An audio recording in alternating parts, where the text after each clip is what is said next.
السلام عليكم يا بنات، عاملين ايه؟ بصوا، كان في بنات طالبه مني لفات خمار، في بنات تانية لفتها. والغريبه مع انها يعني ما تعتبرش لفات نقاب ولا خمار اصلا، غير ستره يعني بالمره، معظمها غير ساتر. الغريبه انها طلبت مني ان انا اعملها علشان تشوفوها. خلينا بس نتفق الاول ان لفات الخمار دي انا واحده من الناس مش هلبسها، مش هعتمدها، مش هحس انها ستره، لكن هعملها قدامكم عشان تحكموا بنفسكم هل دي تنفع اصلا ولا لا. اول لفه معانا كانت طرحه مستطيل عادي.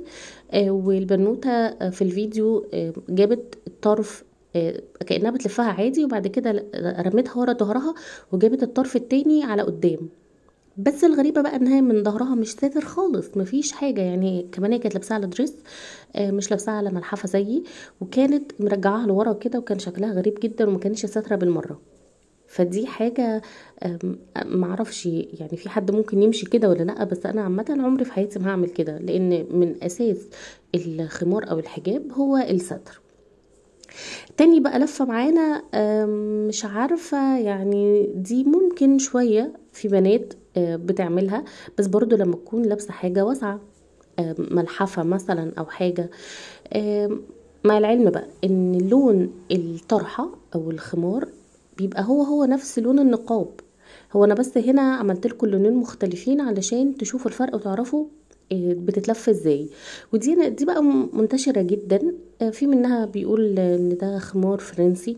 انا كنت هنا بدور على دبوس كالعاده، انا ما بعرفش احط دبوس، ما اعرفش ليه. في ناس بتقول ده خمار فرنسي، وفي ناس بتقول مش عارفه حاجه كده، والله مش عارفه اسمها ايه. المهم يعني دي بتكون برباط بدل الدبوس. بس يعني السائد دلوقتي ان البنات، لان اللهم بارك يعني اصحاب البراندات او ده تقديرهم يعني، سعر الخمار الفرنسي عالي قوي. فالبنات بدأت تعمل الحركة المريبة اللي انا عاملاها لكم دي، وانتشرت. هي مش هقول لكم انها مش ساترة، بس انا حاسة انها ملفتة. ولا انتوا شايفين ايه؟ انا مش عايزة احس ان انا يا جماعة دقة قديمة. انا زيكم والله، مواليد يعني التسعينات. لا، انا ما حبيتهاش خالص، وما اعتقدش ابدا ان انا عمري في حياتي همشي كده بتاتا خالص.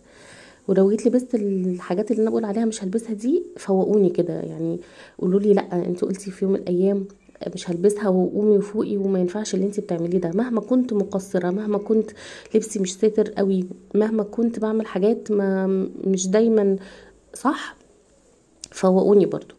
اللفه التالتة دي معرفش برضو، انا دلوقتي بقيت اشوفها.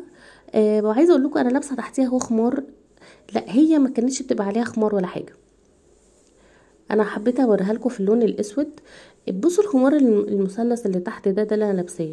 لكن في الطبيعي وفي العادي البنات ما بقتش تلبس الخمار ده، بقت تكتفي بلفه الطرحه دي.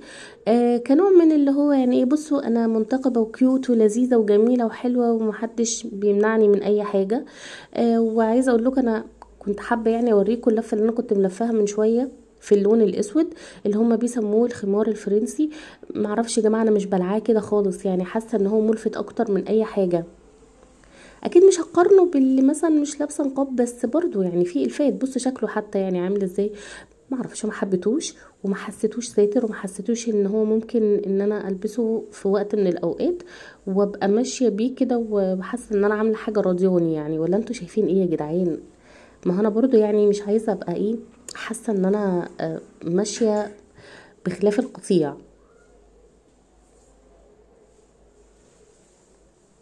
بصوا انا عملت لكم كده لفات شوفوها. والله لد عليكم ماشي، شكلها وحش، هي كده كده يعني، هي مش عجباني.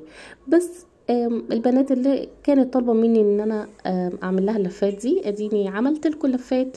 وبصراحه ما حبتهاش، وانتوا كمان يا رب ما تحبوها، ونبقى لابسين الخمار العادي مهما كنا مقصرين فيه.